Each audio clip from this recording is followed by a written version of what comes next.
Welcome to the deep dive. We take the sources you send us, and we really dig in, aiming for the most fascinating conversation to give you clarity, fast.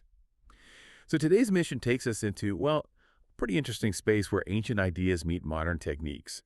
We're doing a deep dive into emotional freedom technique, or EFT tapping. Yeah, the sources you shared suggest this isn't just, a simple stress trick. It's a method sitting right at this intersection of modern psychology, think CBT principles, and also spirituality like self-acceptance, plus the whole framework of traditional Chinese medicine. So we're going to look at what EFT tapping actually is, how it's supposed to affect your brain and body, specifically stress hormones, and also explore some of the, frankly, quite remarkable results people report, clearing emotional blocks, even maybe influencing things externally. Right. And I think the central idea here is what's really compelling. It's not just talking about your problems, like in standard therapy, The core idea, at least from these sources, is combining that cognitive part, bringing the difficult memory or feeling up, with actually tapping on specific points on your body. The claim is this process helps release these energetic blockages and maybe even, reprogram how traumatic memories are stored. Okay, let's unpack the actual technique then. Yeah. What's it look like? What are you doing when you do EFT tapping? Visually, it's quite unique. You're gently tapping, usually with your fingertips, on a sequence of about 9 specific points. These are mostly on the face, the head, and the upper body. And while you're doing that physical tapping, you're repeating certain structured phrases out loud. These phrases are meant to target the specific emotional issue you've picked. That makes sense because the sources frame it as this powerful blend. It's like taking the thought analysis from cognitive behavioral therapy, the facing your fears bit from exposure therapy, and then literally adding this physical, hands-on acupressure component. It really seems like it's trying to cover all the bases. It does seem that way. So the process starts by, identifying and kind of stirring up the emotional disturbance. The instruction is usually to bring an issue to mind that has a real emotional charge for you. And that could be anything, really. Deep trauma, sure, but also frustration about money or chronic anxiety or even very specific things like body image issues. Like the examples in the source about not feeling attractive enough or worrying about not having enough money. So you dial up that feeling. Exactly. You bring it to focus. And then you start tapping. But this is probably where some people start thinking, okay, this sounds a bit out there. We should probably touch on the traditional side of it, the connection to Chinese medicine. Yeah, that's fair. And the sources we looked at definitely lean into that. Traditional Chinese medicine, or TCM, provides this sort of theoretical scaffolding for why those specific points are chosen. In TCM, the idea is that emotional distress is basically an energy disruption, a block in the body's energy pathways. They call them meridian channels. So if the energy flow is stuck, the emotion gets stuck too. Yeah, that's the concept. Stagnant energy, stagnant emotion. So the tapping on those specific meridian points is meant to, reset the system, restore the balance by clearing out that stuck emotional energy. Okay. So while modern science might look at the brain chemistry, the actual protocol of where to tap comes from these older ideas about energy flow. Right, let's bridge that gap then, because the material definitely connects this ancient idea to modern neuroscience. Moving away from meridians, let's talk brain. What's the proposed neurological goal here? Okay, so the main goal seems to be signaling safety and regulating the nervous system, and the key player here is the amygdala. The brain's alarm system. Exactly, your smoke detector. It governs that fight or flight response. When you recall a trauma or something really stressful, the amygdala lights up, triggering fear and that whole physiological stress cascade. So the idea is, by tapping rhythmically while you're actively thinking about the stressful thing, you're sending kind of mixed signals, like, okay, Yes. mind is freaking out, but body physically is safe right now. Precisely. That rhythmic, patterned input from the tapping is thought to act as a calming signal, a parasympathetic signal. It directly dials down that physiological arousal even while the stressful thought is present. And the sources really emphasize this as a form of something called memory reconsolidation. Okay, memory reconsolidation. That sounds important. It suggests you're not just coping with a memory. Yeah. You're potentially changing it somehow. That's the really powerful claim, yes. See, when a memory, especially a traumatic one, gets locked in, it's often rigidly tied to that high-stress emotional state. For a memory to change, you first have to retrieve it, pull it out of storage, basically. And that makes it temporarily unstable or malleable. Right. So the theory is, by tapping while that memory is active and malleable, you're essentially rewriting the emotional charge associated with it as it gets stored again. The facts might stay the same, but the intense fear or shame gets dialed way down. That feels fundamentally different from just talking about it, which might help you understand it, but doesn't always have that immediate body-based tool to calm the alarm bells that are physically ringing. Absolutely. And this whole mechanism is really supported by that core statement you use in every tapping sequence. It's doing two things at once, really. Right, the setup phrase. It's always something like, even though I have this fear-feeling memory, that's the exposure part. I deeply and completely accept myself anyway. That's the acceptance piece. Exactly. That's some heavy lifting in one sentence. First, you're acknowledging the negative, right? Not pushing it away. You're facing it. But then, immediately, you layer on this radical self-acceptance. And that's thought to be the key safety signal. It tells your nervous system, hey, it's okay to feel this. We're still safe. And this focus on the body, it links up with ideas from somatic therapy too, doesn't it? That's a really good connection to make. The source material definitely suggests that sometimes talk therapy isn't enough because the trauma is literally held in the body. So body-based approaches, things that reconnect you to physical sensations, are seen as crucial for release. Tapping fits right into that. It's an active physical regulation technique. Which might explain why people report those physical releases during or after tapping, like sudden yawning or tears or even shaking. Precisely. It's like the emotion is finally moving out of the physical system where it was stuck. Okay, so we have the proposed mechanism, this blend of ancient ideas about energy, modern neuroscience focusing on the amygdala and memory, all aimed at emotional regulation.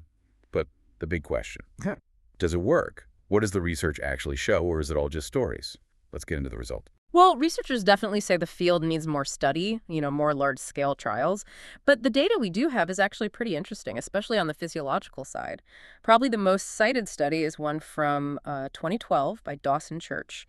It showed that EFT tapping significantly lowered cortisol levels. That's the main stress hormone. Significantly compared to what, though?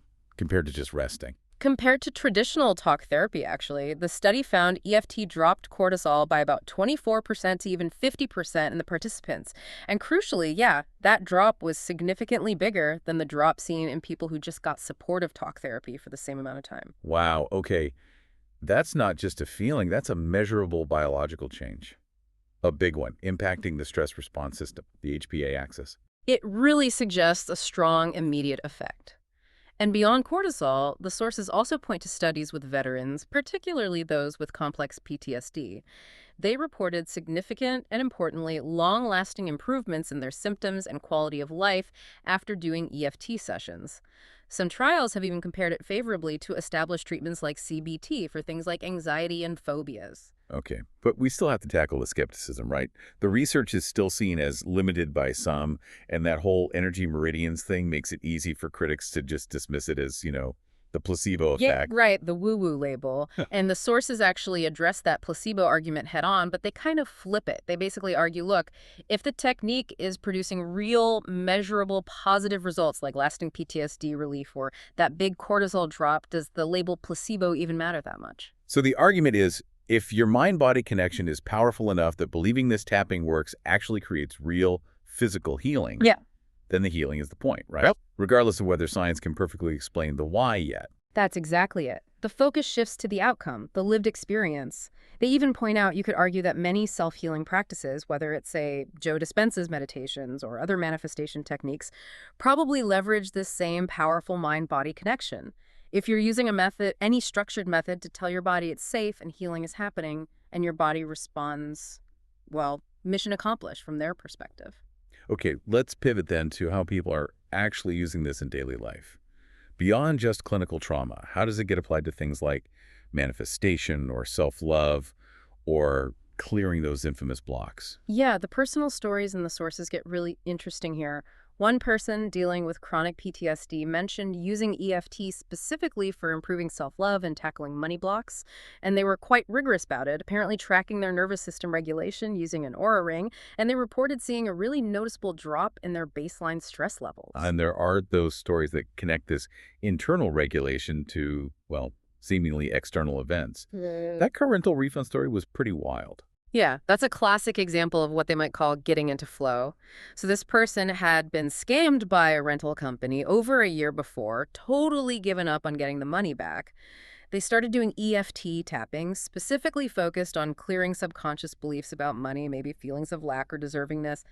And then just 3 days later, completely out of the blue, they get a full refund notification. Okay, need to connect the dots there. The core manifestation idea in the source is that consciousness is reality. How does tapping on a belief about money result in a bank transfer? It sounds almost magical. Right, the theory presented isn't that the tapping magically created the refund, it's more that it removed the internal block that was preventing it somehow. The sources explain it like this. Your outer world reflects your inner state. So if your nervous system is constantly on high alert, or you're carrying hidden limiting beliefs like deep down you feel money is bad, or success means losing freedom, or I'm not worthy of good things. These are the kinds of beliefs that sound ridiculous if you say them out loud, but they can still be running the show subconsciously, right?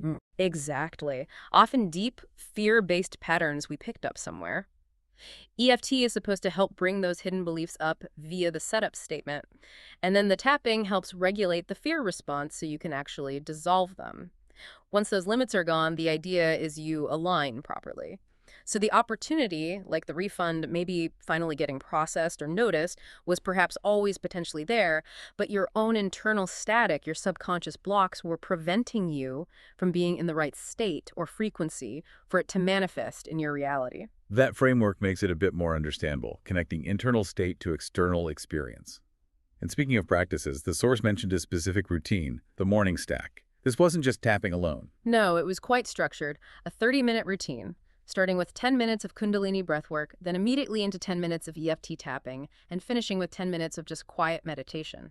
It's like hitting the body's energy with breath, then targeting specific emotional blocks with tapping, then integrating it all with stillness. And the results they claimed from that combo were intense. They talked about a huge internal shift happening very quickly. Yeah, the language used was dramatic, experiencing a quantum leap in just 3 days, feeling like their old self had died. Wow. Now, obviously, that's very subjective, spiritual language, but the underlying idea seems to be that this intense, disciplined combination of techniques really accelerated their nervous system regulation and emotional clearing, leading to rapid shifts in how they felt and maybe how they perceived their reality. So for you listening, if you're interested in trying this, but you don't have, say, a major specific trauma you want to work on right now, what's a good starting point? Oh, you absolutely don't need big T trauma.